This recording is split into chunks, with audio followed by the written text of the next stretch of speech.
শেখ হাসিনা ভারতে অবস্থান করায় উগ্রবাদীরা উৎসাহ পাচ্ছে বলে মন্তব্য করেছেন বিএনপি চেয়ারপারসনের উপদেষ্টা জয়নুল আবেদিন ফারুক। দুপুরে জাতীয় প্রেস ক্লাবের সামনে ভারতীয় আগ্রাসন বিরোধী প্রতিবাদ সভায় তিনি বলেন, হিন্দু মুসলমান দাঙ্গা সৃষ্টির উস্কানিদাতার পক্ষ নিয়েছে ভারত। বাংলাদেশের বিরুদ্ধে যে কোনো অপতৎপরতার জবাব দেবে জনগণ।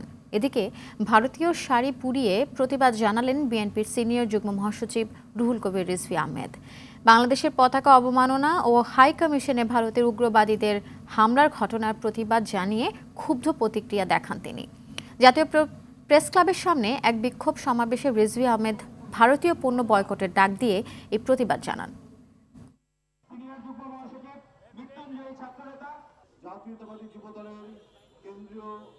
বাংলাদেশে হিন্দু মুসলিম দাঙ্গা সৃষ্টির খলনায়ক তার পক্ষ অবলম্বন করে বাংলাদেশের মানুষের প্রতি আপনি যেইভাবে আচরণ করছেন স্বাধীন দেশ হিসাবে সেটা আপনার করা উচিত ছিল না। যদি শেখ হাসিনা 5 আগস্টের পর এই মোদির পদতলে আশ্রয় না নিত তাহলে আজকে এই ঘটনাগুলা ঘটতো না। আমরা ভারতের পতাকাকে লাঞ্ছিত করব না, আমরা আরেকটি স্বাধীন দেশের মর্যাদাকে আমরা ছোট করব না, আমরা ওদের পণ্য বর্জন করব। বন্ধুরা আমার,